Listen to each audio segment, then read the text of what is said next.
ఈరోజు ఒక రాక్షస యుగంలో ఉన్నాం. నేను మొన్న ఎవరో నా దగ్గరికి వస్తూ ఉన్నప్పుడు కూడా నేను ఏదో అంటా ఉంటే, కలియుగంలో రాజకీయాలు చేయాలి అని అంటే ఈ యుగం చంద్రబాబు యుగంలో రాజకీయాలు చేయాలి అని అంటే, ఈ రాజకీయాలు చేసేటప్పుడు కేసులు వేస్తారు అనే భయం లేనప్పుడే రాజకీయాలు చేయగలుగుతాం.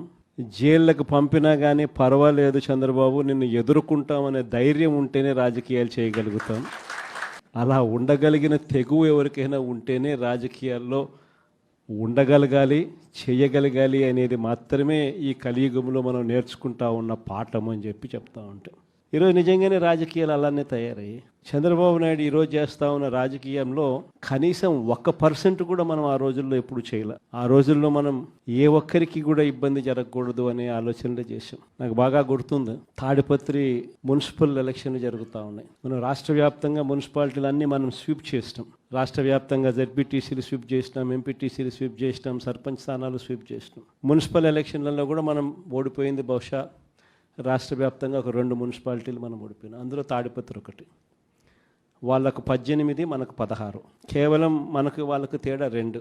మన ఎమ్మెల్యే వండుకొని అన్న 2 అయినా తేడా ఎత్తేద్దామన్నాడు. ఆ రోజు నాకు బాగా గుర్తుంది. అలా నేను ఒప్పుకోలే. మన ఎమ్మెల్యే అయినని కూడా నేను హౌస్ అరెస్ట్ చేయించిన. మన ఎమ్మెల్యేని నేను హౌస్ అరెస్ట్ చేసి ఎన్నిక జరిపించి తాడిపత్రి మున్సిపాలిటీ సవ్యంగా జరిగించి చివరిగా తెలుగుదేశం 18 వాళ్ళకు 16 మనకు న్యాయబద్ధంగా ప్రజాస్వామ్యబద్ధంగా ఎన్నిక జరిగింది ఆ రోజు. కానీ ఈరోజు చూస్తే పరిస్థితి ఎలా ఉంది అని చెప్పి ఒకసారి చూస్తే, మనమేమో అప్పట్లో జగనన్నకు చెబుదామని చెప్పి ఒక టెలిఫోన్ నెంబర్ ఇచ్చా, స్పందన అని ఒక ప్రోగ్రాం కూడా పెట్టా.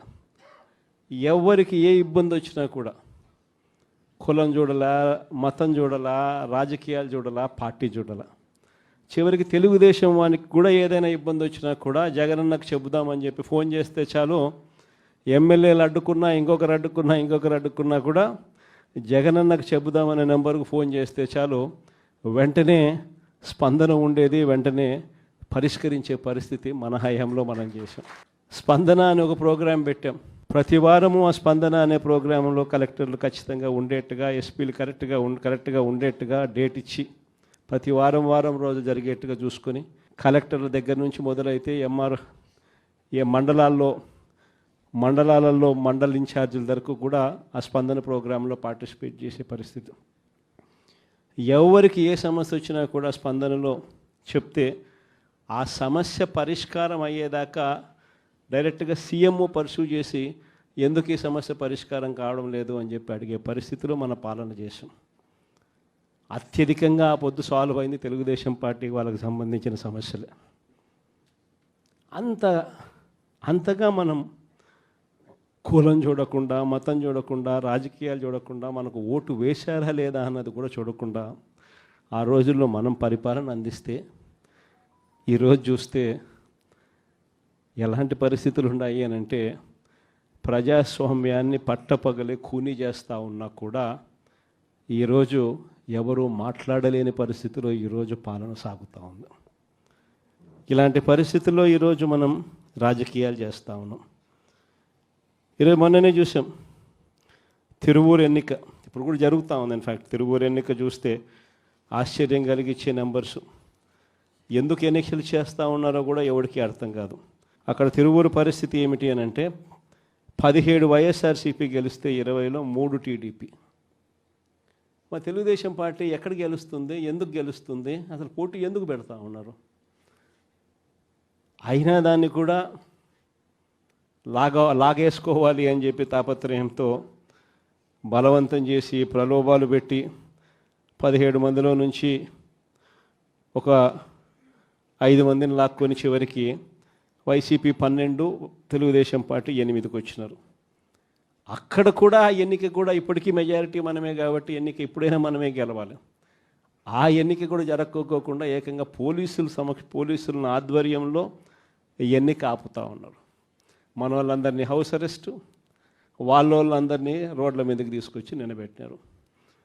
ఈరోజు కోర్టులో హౌస్ మోషన్ ఈరోజు మనం మూవ్ చేసి ఈరోజు ఆ ఎన్నికకి సంబంధించి ప్రొటెక్షన్ ఇచ్చి పోలీసు వాళ్ళని తీసుకొని పోయి ఎన్నిక జరిపించమని చెప్పి కోర్టులు చెప్తే, ఆ ఎన్నిక జరుగుతుందో జరగదో కూడా ఇంకా తెలియదు.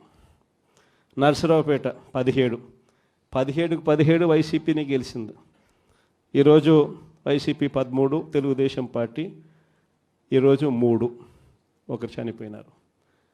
సో ముగ్గురే ఉన్నప్పుడు, ఇప్పటికీ మనకి మెజారిటీ ఉన్నప్పుడు తెలుగుదేశం పార్టీ ఏ రకంగా గెలుస్తుంది?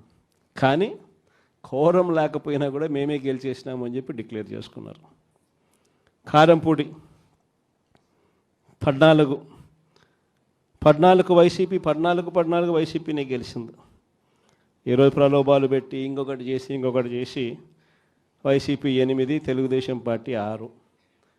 అయినా కూడా మనకే మెజారిటీ ఉంది. అయినా కూడా అక్కడ కూడా కోరం లేకపోయినా కూడా మేమే గెలిచాము అని చెప్పి డిక్లేర్ చేసుకున్న పరిస్థితి. అంతెందుకు, కుప్పం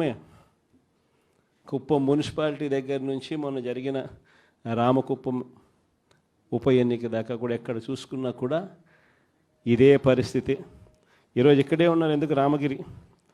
ఇదే రామగిరి నియోజకవర్గంలో, ఇదే రామగిరి మండలం చూస్తే ప్రకాష్ కాన్స్టిట్యున్సీ, ఇక్కడ వైసీపీకి సంబంధించి 10 మందిలో వైసీపీ 9 గెలిచింది.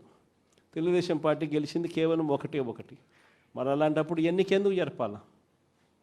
ప్రజాస్వామ్యంలో ఒక పార్టీ టికెట్ మీద, ఒక పార్టీ బీఫామ్ మీద, ఒక పార్టీ గుర్తు మీద గెలిచినప్పుడు ముఖ్యమంత్రిగా ఉన్న మనమే దాన్ని కాపాడలేని పరిస్థితిలో మనమే పరిపాలన చేస్తూ ఉన్నప్పుడు, మనమే ప్రజాస్వామ్యాన్ని దగ్గరుండి పోలీసులను పెట్టి మరి కూనీ చేయించమని చెప్పి మనమే ప్రోద్బలం చేస్తూ మళ్ళీ రాజకీయాలు చేస్తూ ఉన్నప్పుడు ఎందుకు ఈ రాజకీయాలు చేస్తూ ఉన్నాం?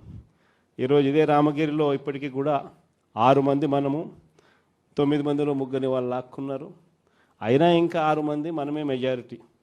ఎన్నిక పెడితే మనమే గెలుస్తాం. కానీ ఎన్నిక పోస్ట్పోన్ చేస్తూ ఉన్నారు.